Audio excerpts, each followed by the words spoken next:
आज इथे मी मस्त असे खस्ता आणि कधीही न बिघडणारे पहिल्याच प्रयत्नात यशस्वी होणारे असे छानपैकी समोसे तयार करून घेतलेले आहेत। त्याच्यानंतर समोसाचा एक वेगळा मसाला देखील तयार करून घेतलेला आहे। तो कोणता आणि हे खस्ता समोसे कसे करायचे त्यासाठी पटकन रेसिपीला सुरुवात करूयात। नमस्कार, मी पूर्वा रेसिपी मराठीमध्ये तुम्हा सर्वांचं खूप खूप खूप मनापासून स्वागत। या थंडीमध्ये वेगवेगळे गरम पदार्थ सगळ्यांच्या घरोघरी होत असतात। त्यातलाच आज आपण एक स्नॅक्सचा प्रकार करणार आहोत। तर आज आपण भरपूर टिप्स सहित मस्त असा खुसखुशीत आवरणाचा छानपैकी समोसा तयार करणार आहोत। त्याच्यामध्ये स्टफिंग सुद्धा थोडीशी वेगळी असणार आहे। तर समोसा तयार करणार आहोत, त्याच्यासाठी लागणारे साहित्य बघून घेऊया।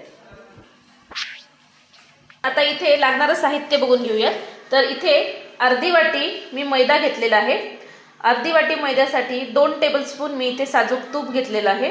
तुम्ही इथे तेलाचा वापर केला तरी सुद्धा चालू शकतं, पण थंड तेल घ्यायचं, गरम तेल नाही घ्यायचं। त्याच्यानंतर अर्धी वाटी मैदा, 1 चमचा किंवा 1 टीस्पून त्याच्यापेक्षा थोडासा जास्ती बारीक रवा घेतलेला आहे। त्याच्यानंतर ओवा घेतलेला आहे साधारण अर्धा चमचा। त्याच्यानंतर इथे आलं, लसूण, हिरवी मिरची ह्याची भरड करून घेतलेली आहे, खलबत्त्यामध्ये ठेचून घेतलेला आहे। तुम्हाला तिखटानुसार तुम्ही मिरच्या घालू शकता। इथे मी 3 ते 4 हिरव्या मिरच्या, 7 ते 8 लसूणच्या पाकळ्या आणि अर्धा इंच आलं घालून त्याचा असा ठेचा तयार करून घेतलाय। त्याच्यानंतर लागणारे आपल्याला कोथिंबीर, हे एवढे जे जिन्नस आहेत ते लागणारे आपल्याला कोटिंग तयार करण्यासाठी। आणि स्टफिंगसाठी लागणारे हा ठेचा, बारीक चिरलेली कोथिंबीर, इथे 2 मध्यम आकाराचे बटाटे उकडून घेतलेले आहेत। त्याच्यानंतर लागणारे आपल्याला साधारण पाव वाटी मटार। हा मटार मी पाण्यामध्ये उकळवून घेतलेला आहे। ह्याच्याऐवजी मी हा फ्रेश मटार घेतलेला आहे, ह्याच्याऐवजी तुम्ही फ्रोझन मटार घेतला तरी सुद्धा काहीच हरकत नाही। तर पाव ते अर्धी वाटी मटार। त्याच्यानंतर आपल्याला मी एक मसाला तयार करून घेणार आहे। त्याच्यासाठी लागणारे आपल्याला 1 चमचा धने, अख्खे धने, अर्धा चमचा जिरे, पाव चमचा इथे मी काळी मिरी घेतलेली आहे आणि अर्धा टीस्पून घेतलेली आहे कच्ची बडीशेप। त्याच्यानंतर लागणारे हळद, हिंग आणि चवीनुसार मीठ। तर आता कृतीला सुरुवात करूयात। तर आता इथे एक परत घेतली आहे, त्यामध्ये हा मैदा घालतीये। त्याच्यासाठी आधी लागणारी आपण पीठ मळून घेऊयात। तर अर्धी वाटी मैदा घेतलेला आहे, यामध्येच चवीनुसार मीठ घालायचं आहे। त्यानंतर अर्धा चमचा ओवा घालायचा। ओवा नेहमी असा हातावरती क्रश करूनच घालायचा, म्हणजे त्याची चव छान उतरते।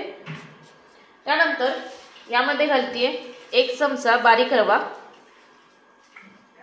त्यानंतर 2 टेबलस्पून साजूक तूप।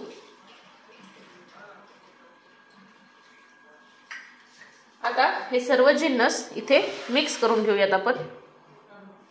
तूप सुद्धा गरम करून घेण्याची गरज नाहीये, थंडच तूप आपल्याला ह्याच्यामध्ये घ्यायचं आहे। आणि हे तूप छान या मैद्यासोबत आपल्याला असं कोट करून घ्यायचं आहे। हे बघा, हे अशा पद्धतीने, हे बघा। आणि ह्याची जर आपण हातात घेतलं तर हे बघा, व्यवस्थित ह्याची मुठ्ठी व्यवस्थित होतीये आणि दाबलं तर इझिली तुटतीये, म्हणजेच मोहन आपलं अगदी परफेक्ट पडलेलं आहे। तर आता हे कोट करून घेते छानपैकी ह्याला मी मैद्यासोबत। तर हे बघा, हे छानपैकी तूप आपल्या मैद्याला व्यवस्थित लागलेलं आहे। आता यामध्ये ना थोडं थोडं करून आपल्याला कोमट पाणी घालायचं आहे। कोमट पाणी घालून छानपैकी ह्याचा आपल्याला घट्टसर गोळा मळून घ्यायचा आहे। थोडं थोडंच पाणी घालायचं आणि एकदम घट्ट गोळा ह्याचा मळून घ्यायचा। तर हे बघा, छानपैकी ह्याचा असा घट्टसर गोळा इथे मळून घेतलेला आहे। बघू शकाल इथे तुम्ही, अजिबातही सैलसर गोळा मळायचा नाही, नाहीतर मग समोसाची जी पारी आहे ती खूप जाड होते। आता यावरती झाकण ठेवून साधारण 15 ते 20 मिनिटं हा डो आपण रेस्ट करण्यासाठी ठेवून देऊयात। आता आपला डो रेस्ट होतोय, तोपर्यंत इथे आपण आतलं मधलं स्टफिंग करून घेऊयात। तर त्याच्यासाठी आधी सुरुवातीला मसाला तयार करून घेऊयात। तर इथे धने, अख्खे धने, जिरे, बडीशेप आणि काळी मिरी घालते एका पॅन मध्ये आणि छानपैकी मंद आचेवरती हे सर्व जिन्नस आपल्याला एक सुगंध येईपर्यंत आणि कलर बदलेपर्यंत छान भाजून घ्यायचे आहेत। तर हे बघा, हा मसाला छानपैकी आपला ड्राय रोस्ट करून झालाय। कलर देखील ह्याचा छानपैकी बदललेला आहे, बघू शकाल इथे तुम्ही। मस्त. आता गॅस बंद करते आणि हा थोडासा गार झाला की खलबत्त्यामध्ये ह्याची एक भरड तयार करून घेते. तर हे बघा छानपैकी ह्याची भरड तयार करून घेतली आहे. हे बघा जाडसरच भरड तयार करून घेतलेली आहे. फाईन करायचं नाही आपल्याला, जाडच ठेवायचं. तर हे बाजूला ठेवूया. आता सेम पॅन मध्ये मी साधारण 1 चमचावर 1 टेबलस्पून इतकं तेल घालून घेते स्टफिंगसाठी. तेल छान गरम होऊन देऊयात आधी आपण.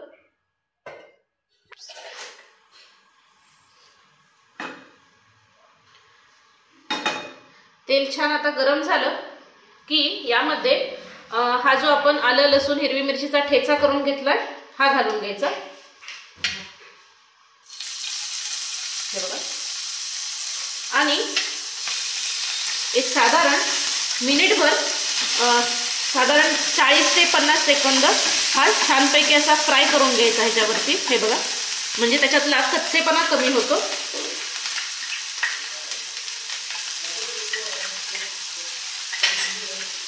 आहा काय सुंदर सुगंध येतो ह्या ठेच्याचा, मस्त.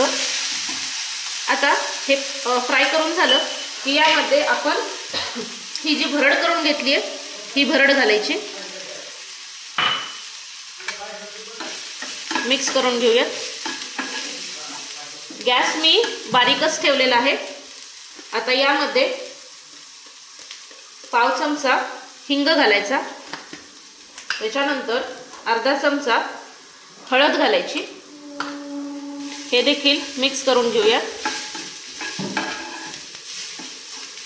हे मिक्स करून झालं की यामध्ये हे जे उकडलेले बटाटे आहेत हे बटाटे लगोलग ह्याच्यामध्ये असे मॅश करून घालून घ्यायचे.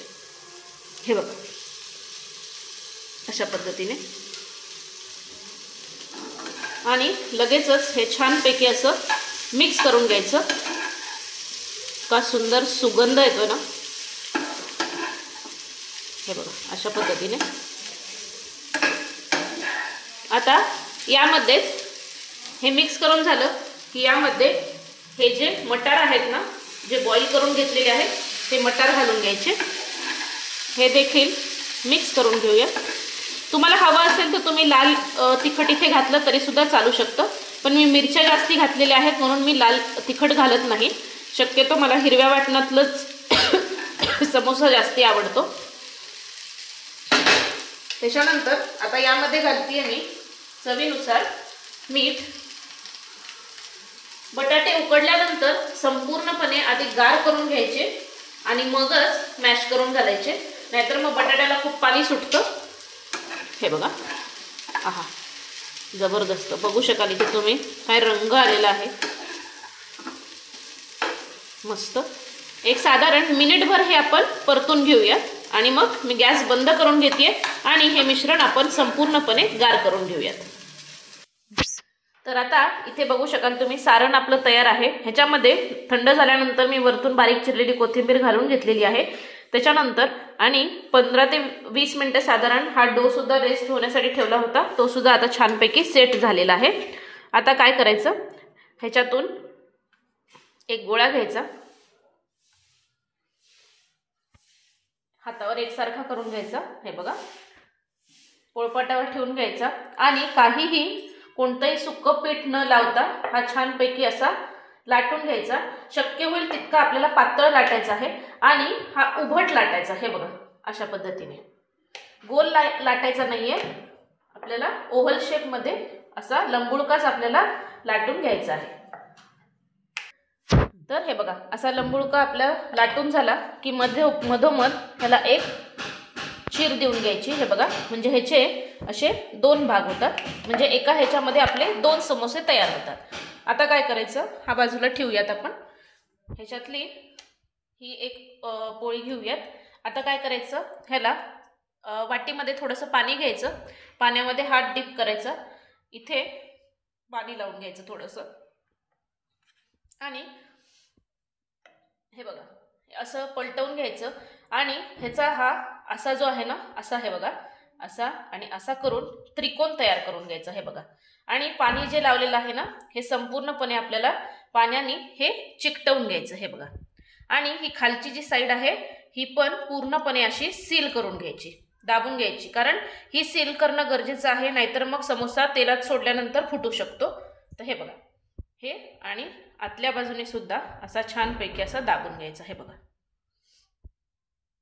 मस्त हे बघा झाला की नाही त्रिकोण व्यवस्थित हे बघा। आणि आता ह्याच्यामध्ये आपण स्टफिंग भरून घेऊयात।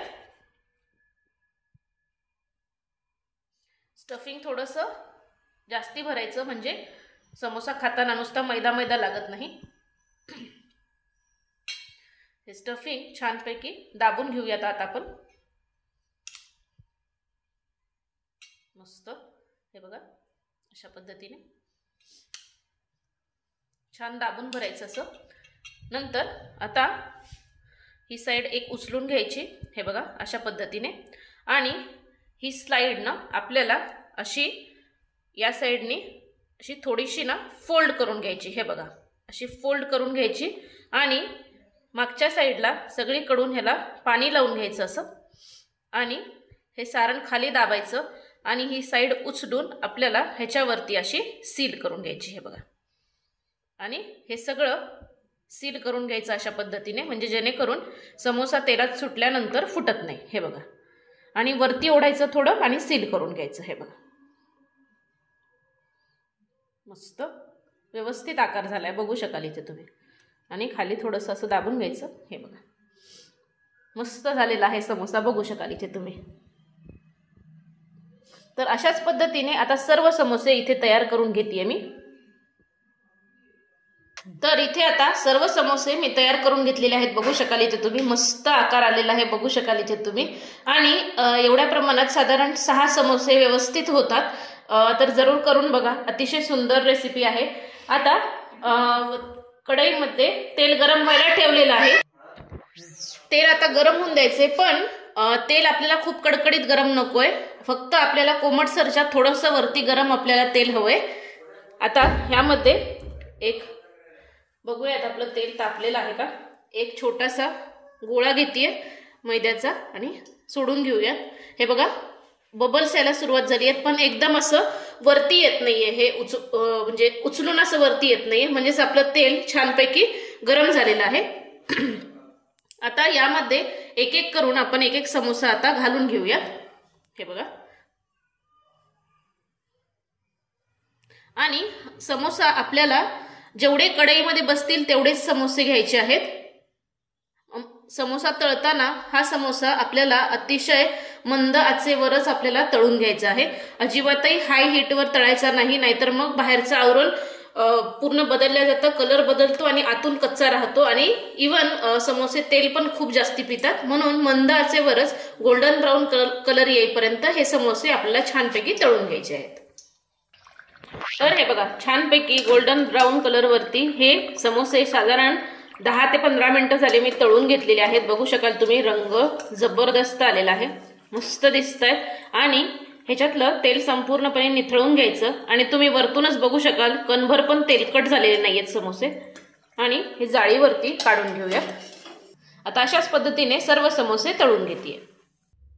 तर अशा पद्धतीने सर्व समोसे गोल्डन ब्राऊन कलर वरती छानपैकी असे तळून घेतलेले आहेत बघू शकाल इथे तुम्ही, मस्त दिसतायत, आणि त्यासोबत मस्त तळलेली हिरवी मिरची, आहा मस्त।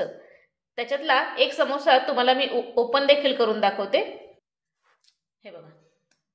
मस्त झालेला आहे समोसा, आतपर्यंत छानपैकी असं सारण गेलेलं आहे बघू शकाल इथे तुम्ही, अतिशय खस्ता झालेला आहे, आणि हा समोसा कधीही तुमचा मऊ पडणार नाही ह्याची 100% गॅरंटी आहे। तर जरूर करून बघा, आणि कशी वाटली आजची रेसिपी मला कमेंट करून नक्की सांगा। तर अशाच खमंग खुसखुशीत आणि मस्त मस्त रेसिपीजसाठी पूर्वाज रेसिपी मराठीला पटकन सबस्क्राईब करा, लाईक करा आणि शेअर करा। तोपर्यंत मस्त खा आणि स्वस्त राहा। धन्यवाद।